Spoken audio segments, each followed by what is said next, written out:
So what is propagation? It's quite simple. You're essentially making a clone of a plant by taking a cutting from it and allowing it to grow new roots. That new cutting can then be planted out into soil, or you can leave it in the water vessel in which you propagate it in. It's a really easy and cheap way of replicating your houseplants. And if you get really into propagation, before you know it, you'll be surrounded by baby plants everywhere in your house. So many plants are able to be propagated in water. Spider plants and monsteras are two varieties, and succulents as well are also able to be grown in water. The variety that I'm going to show you today, though, is known as devil's ivy. Devil's ivy is a great houseplant.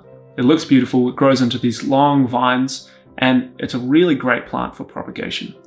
It also goes really well in our system for 3 reasons. First, it can actually stay growing in the water indefinitely.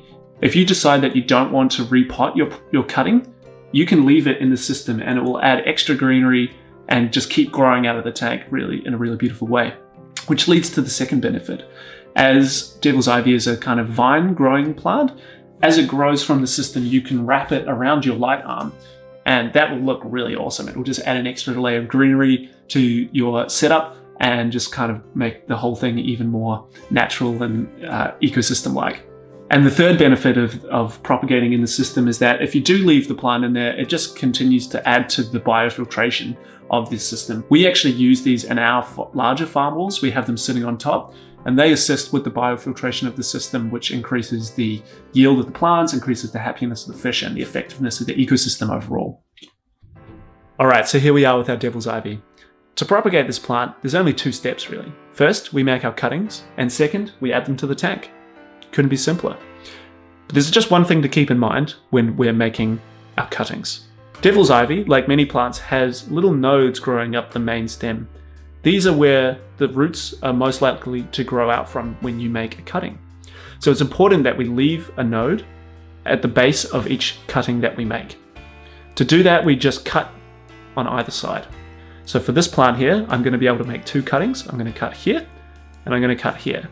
That's going to leave 2 cuttings, each with their own node, and then I'm going to be able to put that straight into the tank. To make your cuttings, you will need a pair of scissors. Now I'm going to make my first cut at the base of this stem here. You can see the node just there. So that's where the roots are most likely to grow from, but I also want to leave a little bit of stem to help weigh it down in the tank. So I'm just going to cut that there. Well, that's 1.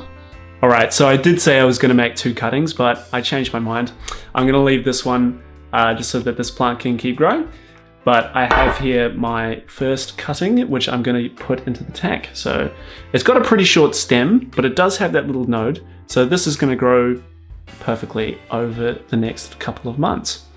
So now I need to add it to the tank. Now, if the stem was a bit longer, I could just put it straight in there, and it would be long enough to dip down into the water. However, because it's not, I'm going to have to rig up another little system to hold the plant in place. Get that succulent out of here. All right, so we need to get our cutting into the tank. Now, because this one's quite small and it doesn't have a very long stem, we need to put it in a way so that it doesn't fall in. We can't have the whole thing falling in and the leaves submerged in the water, because they might then start to break down. But we also don't want it perched delicately and then falling out without us noticing. So what I've done is I've used this little cable tie thingy that comes with around electrical cable or around your heater cable. It might have come in your heater cable or the pump cable. It's just bendy, and I've made it into this little hanging hook. But this is kind of just a quick little hacky way of being able to make sure that the plant is going to stay dangling in the water. Now with that, you can just put that into the tank, hook the little thing onto the side, and wow, look at that. Perfect.